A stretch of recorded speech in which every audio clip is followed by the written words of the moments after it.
Olá, bem-vindas e bem-vindos ao podcast Maia Cidade do Desporto.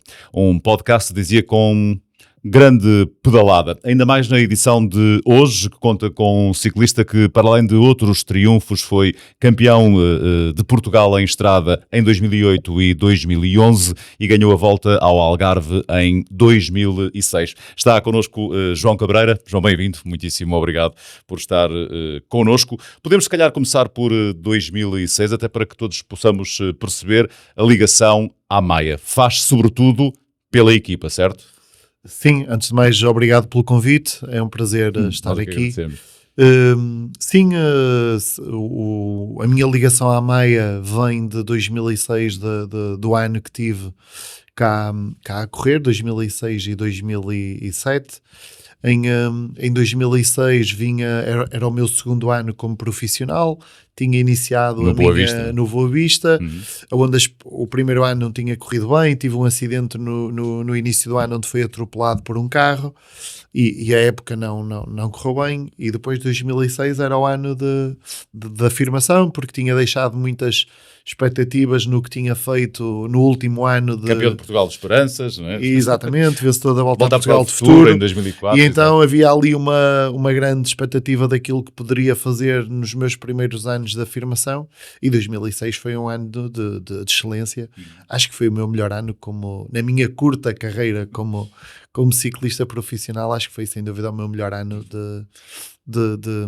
como profissional. Não é por acaso que temos estes dois belos exemplares aqui, e são justamente da equipa da Maia milanesa, na altura, em 2006. O que é que isto representa, nomeadamente este triunfo na volta ao Algarve? O triunfo na volta ao Algarve representa muita coisa. Representa o objetivo de tu treinares afincadamente para uma prova no início do ano, em que nos últimos anos tinha sido ganha sempre por estrangeiros, onde já se começava a passar a imagem e a afirmar-se uma imagem de que era difícil um português ganhar, onde há aqui um trabalho incrível de um treinador que nós tínhamos na equipa, o Manel Zeferino, que como treinador, como homem de liderar pessoas, era incrível. E ele foi capaz de naquele inverno, porque eu venho para a Maia no início de 2006, não é? Mas quer dizer, a partir de outubro começo já a treinar, começo já a fazer toda a planificação, e ele naquele inverno foi-me sempre pondo o bichinho de que Era possível. E nunca mais me esquece que há um dia, ele nessa altura vinha muitas vezes treinar connosco de bicicleta, ele gostava de andar de bicicleta e vinha algumas vezes andar connosco de bicicleta, e então ainda há essa subida em Barroselas que se chama a Bacaria. E então nós íamos para a Bacaria fazer séries, porque é uma subida com 2,5 km, 3, com pendentes inclinadas muito, muito grandes, e nós tínhamos séries para fazer lá nesse dia, que era subir aquilo 3 vezes.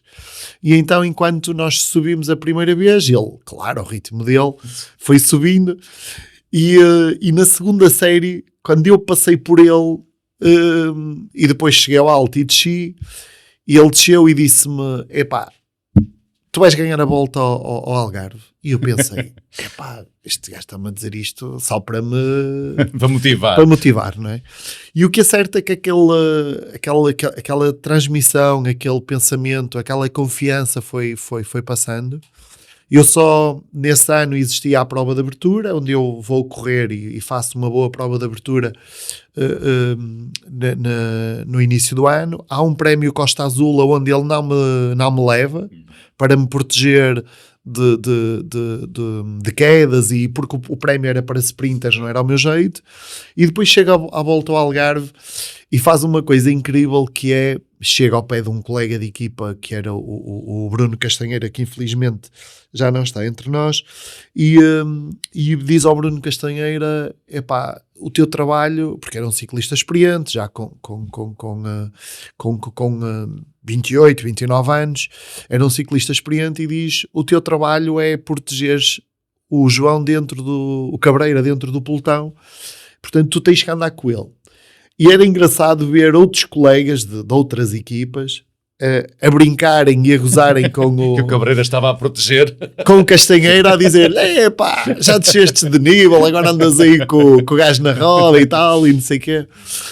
Porque a volta ao Algarve ia-se decidir no último dia, na chegada ao Malhão. Portanto, as primeiras etapas eram para sprinters, não tinha dificuldade. Pá, e naquele dia, na chegada ao Malhão, estava um dia de chuva, muito frio. E há um ciclista espanhol, nós passávamos uma primeira vez no Malhão, e há um ciclista espanhol, Luís Pérez, que nessa altura era um ciclista da Cofidis muito combativo e muito bom. E quando ele arrancou, pá, eu pensei, tenho que ir com este gajo, que a corrida ia muito partida, aquilo ia muito... E fui parar, só que faltava ainda 70 km para acabar. Pá, entramos numa fuga e depois há uma peripécia muito engraçada, que ia eu e ele, e vinham dois belgas atrás, dois ciclistas estrangeiros, agora não sei precisar de que equipa eram, nós chamámos-lhes cosudos, que eram aqueles ciclistas grandes, ciclistas das clássicas, e ouvíamos sempre um assobio, e eu olhava para trás e sempre alguém a assobiar. Mas o que é que os gajos querem? E o gajo, o Pérez dizia, venga, para não parar. Para fugir. Às tantas olhei e era um colega de treino que corria noutra equipa, que na Madeira Inox, que era o Cláudio Faria, que vinha atrás dele, só que vinha morto. Não conseguia puxar, vinha ali no limite. E então, pá, nós lá esperámos por eles, começámos depois a descer, só que chovia muito, estava muito frio, descemos o Barranco Velho, e quando chegamos ao final do Barranco Velho, faltam sensivelmente 10, 12 km para entrar outra vez no Malhão. E vínhamos ali com 20, 30 segundos o pelotão atrás. E eu pensei, epá, isto vai ser difícil, venho aqui já a desgastar-me há algum tempo. E pensei, isto nunca na vida agora vou conseguir chegar ali e fazer a diferença no Malhão. Pronto, e daquelas coisas parvas que nós pensamos e que eu digo, viro-me para o Cláudio e digo-lhe assim, ainda hoje falámos disso, virei-me para ele e disse-lhe, epá, tu achas que eu sou capaz de enganar os gajos ainda? E ele olhou assim para mim e disse, és, mas disse, és de género. Vai, pá, que eu já fui. E há uma imagem que eu acho que foi essa imagem que depois me deu força e que fez-me acreditar, que foi quando o pelotão nos apanha, ali a faltar sensivelmente 6, 7 km para o início do Malhão, e o Rubiera, o David Rebellin, peço desculpa, o David Rebellin, pá, que era um ciclista fantástico e que já estava já tinha passado o auge da sua carreira, mas estamos a falar dos melhores ciclistas do mundo, ganhou clássicas, foi, salvo erro, campeão do mundo também. Epá, e ele quando chega, eu estava encostado à direita, o pelotão vai chegando, já era um grupo muito pequeno, eram para aí 30, 40 ciclistas, e ele vem com os óculos assim na ponta do nariz, nunca mais me esquece, assim com uma cara mesmo de quem vinha também no limite. E eu pensei, epá, se estes gajos, se ele vem assim, eu estou, mas eles também estão. Exato. E depois quando chegamos ao início do Malhão, pá, o Rubiera, que estava a correr na equipa do Armstrong, na US Postal, ataca logo de início, e eu respondo, e contra-ataco. E de repente começo a ouvir pelo rádio, vamos embora, campeão, vamos embora, que vais sozinho, vamos embora. E eu pensei, pá, este Severino está maluco, quer dizer. E quando olho para trás vejo que na realidade já tinha ali um espaço. Epá, já ia mesmo quase sozinho. E foi. A minha curiosidade, e a curiosidade foi incrível de quem nos acompanha, é também perceber o que é que se recebe de comunicação, ou seja, o que é que se vai recebendo durante uma prova de comunicação. Recebes um bom diretor, passa-te o essencial, e o essencial é avisar-nos dos perigos que poderemos encontrar no percurso de uma estrada em mais mau estado, termos mudanças de ventos, não é? Pá, alertar-nos de que poderemos entrar num descampado e que poderá haver vento da direita ou da esquerda e fazer-se os famosos abanicos, avisar-nos da posição dos abastecimentos e onde é que estão colocados todos esses. Mas também há frases motivacionais ou não? Não. Naquele momento há uma coisa muito direcionada como esta que te estou a dizer, sim, não é? Quer dizer, que estás a arrancar e que vais ali e que ele está a não falar. É agora. Porque o diretor, quando fala, não fala especificamente para ti. Fala em canal aberto. Sim, para todos. Onde os 7 ou 8 ciclistas que estão todos a ouvir a mesma informação. Os rádios são uma ferramenta importante neste sentido de comunicar aquilo que às vezes de mais imprevisto está para acontecer. Hoje em dia há aqui uma discussão muito grande em que há quem defenda que o fim dos rádios traz mais espetáculo às corridas. Eu não concordo com isso, porque não é por tu não teres um rádio ou a informação não te chegar que a corrida vai ser mais aberta ou não. Acho que os rádios, sim, que quando se fala tanto de segurança hoje em dia, das questões da segurança, de prevenirmos os perigos, acho que o retirar os rádios é uma irresponsabilidade, no sentido em que aquele perigo e aquela informação que nos pode chegar via rádio deixar de acontecer e não termos acesso a essa informação. E que tipo de preparação se faz para um desporto que é tão exigente, que depende tanto do esforço físico de alguém? O ciclismo é um desporto... Nessa altura a alimentação também é diferente? A alimentação sempre foi uma preocupação. Estamos a falar que eu, quando corria, tinha menos 30 quilos que o que tenho hoje. Quer dizer, o meu peso de forma eram 67 quilos. Já havia preocupações com a alimentação, não no extremo que se tem hoje.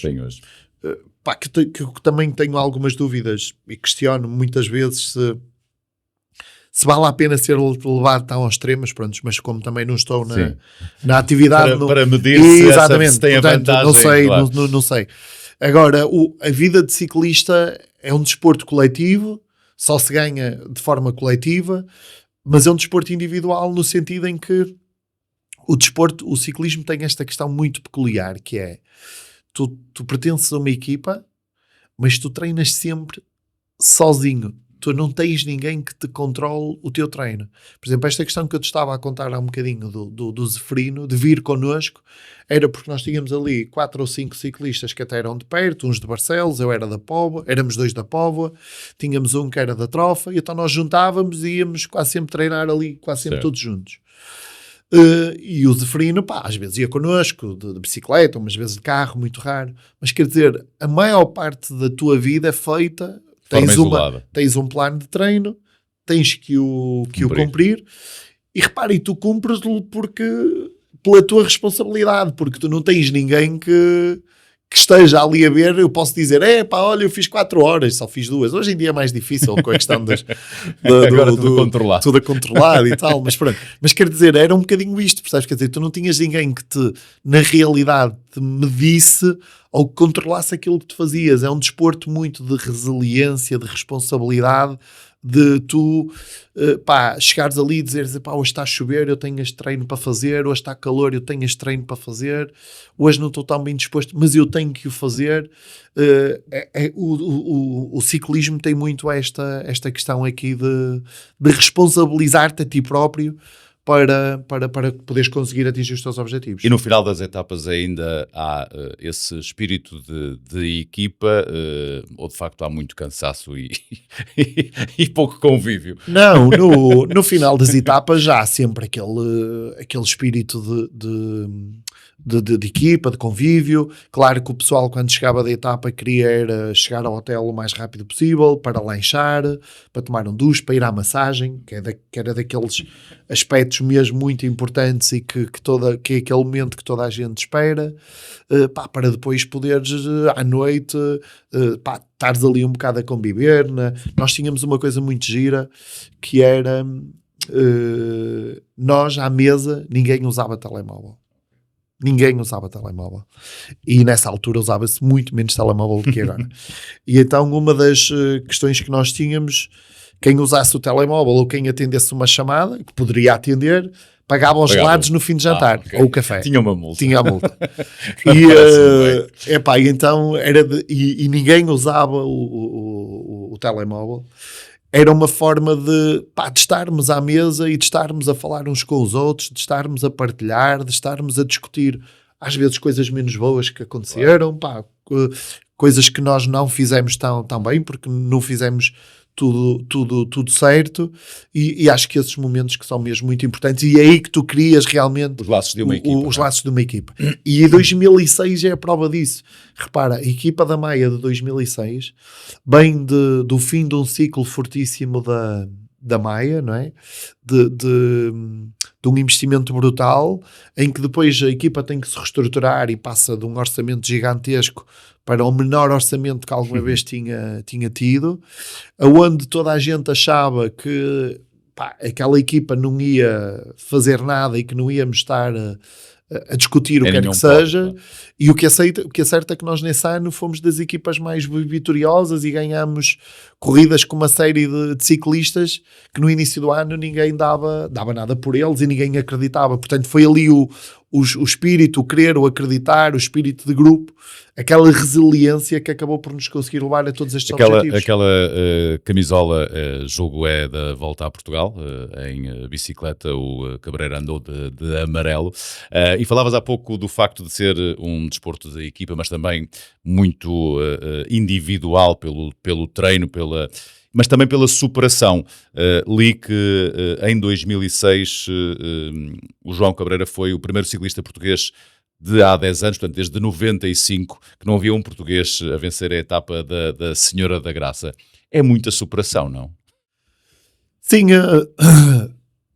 se ganhar a Senhora da Graça é algo de mágico. Sim, até pela envolvência, pelo público. Enfim, pela envolvência, por tu chegares ali e há alturas que tu só te guias pela mota da polícia que vai à tua frente e a estrada está fechada e tu vais chegando e as pessoas vão abrindo e vão-te abrindo o carreiro para tu passares. É mesmo isto, quer dizer, há ali alturas que tu não vês nada. Lá, de uma noite para a outra, é incrível, incrível. Eu tenho a felicidade de poder dizer que ganhei lá 2 anos e em 2006, no ano em que ganhei, a etapa foi duríssima. Foi uma etapa digna de uma etapa de um tour, porque partiu de Celurico, de Basto, subiu Gandarela, viemos ao Arco de Baúlho, subimos Ribeira de Pena, viemos a Vila Pouca da Guiar, viemos para Vila Real, subimos o Albão, descemos o Albão, subimos o Biso, voltámos a passar em Celurico de Basto e foi terminar na Senhora da Graça, uma etapa com 200 km, com 3 subidas muito duras, o caso do Albão, do Viso, e eu entrei numa fuga muito cedo no Albão, junto com o Héctor Guerra, da Liberty na altura, que estava ali. Quando depois ataquei no Viso, só que era muito cedo para ir sozinho, esperei por eles, e será melhor esperar, ter aqui companhia, alguém que me ajude. E depois na Senhora da Graça, quando entras ali e vês aquela multidão de gente que tens ali, tens aquilo lá-te uma força, uma cena. Uma força extra. Sem uma força dúvida extra. Olha, muito, muito rapidamente, a nossa conversa ia por aqui fora. 2008, campeão de Portugal em estrada. Segue-se depois um episódio menos feliz. O que é que afinal aconteceu? E é incontornável falar disso. 2008 fui campeão nacional no ano em que, meses depois do que acontece na Póvoa. O que acontece na Póvoa é uma questão simples. Tivemos a infelicidade de ter o Bruno Neves, que faleceu numa prova em Amarante, na Clássica de Amarante. Faleceu vítima de morte súbita, como acontece a qualquer um de nós, claro, e a qualquer pessoa. Levantou-se aqui a questão de que a morte dele teria sido por uso indevido de substâncias dopantes. Felizmente, a autópsia e depois tudo o resto veio-se a provar que não aconteceu isso. Aconteceu uma rusga, pá, tivemos aqui uma série de problemas e eu fui condenado em 2008, quando está a acontecer essas rusgas, e eu estava-me a deslocar para a Espanha, para um estágio, já estava a chegar a Chaves, quando essas rusgas estavam a acontecer, que estavam em casa dos meus pais, onde eu vivia, e ligaram, e eu voltei para trás, portanto, não tinha porque voltar para trás. Voltar, claro. Se eu tivesse que fugir, já estava perto da fronteira, volto para trás, faço o controle antidoping. Quando a minha surpresa, passado um ano, sou acusado de usar uma substância que se chama protease. Protease é uma substância que dizem eles que era para mascarar o uso de substâncias ilícitas, uma substância onde não estava escrita nas listas de substâncias ilegais, à data, ok? À data. Posteriormente veio a estar, mas à data não estava.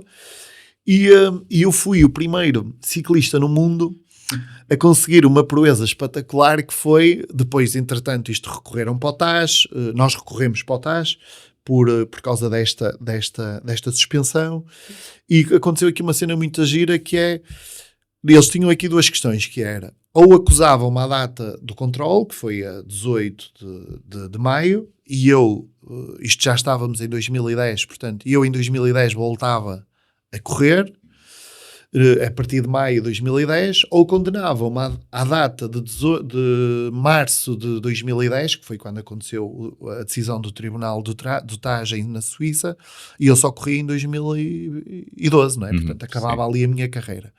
Então, o TAS conseguiu aqui uma proeza muito engraçada, que foi condenar-me a partir de fevereiro de 2009, em que a suspensão acabou em 2011. Em fevereiro de 2011. Portanto, eu em 2011 volto de novo a correr pela Onda Boa Vista, volto a ser campeão nacional de estrada. Pá, falando um bocadinho abertamente destas coisas, há coisas que nós fazemos e que não temos de ter problema nenhum de falar delas. Há coisas que nós fazemos na vida que algumas não nos orgulham e que não nos deixam com as melhores lembranças. O importante é, quando as fazemos, aprendermos com elas e corrigirmos para o futuro. E foi isso que eu fiz. Portanto, houve coisas que talvez não as tenha feito talvez não as fiz da melhor forma. Corrigi, voltei a correr, voltei a ganhar, voltei de novo a fazer uma volta a Portugal, que o número de dias da volta foi quase idêntico ao número de dias de treino, não é? Exatamente. Voltei de novo. Mas foi uma proeza mesmo. Voltei de novo a mostrar o meu valor, e depois, infelizmente, deixei de correr muito, muito cedo por opção própria, porque o ciclismo estava num estado em que economicamente era impossível de estar a fazer vida de ciclista profissional nessa altura. E hoje há Cabreira Solutions, só não há muito mais tempo para esta pedalada à frente nas tuas conquistas. Este é o slogan. Agora tenho que perguntar o seguinte, porque estamos mesmo a terminar. Está aqui um telefone, e não é por acaso. A minha pergunta é: se este telefone tocasse agora e a chamada fosse para ti, João, quem é que gostavas que estivesse do outro lado? E para te dizer o quê, eventualmente?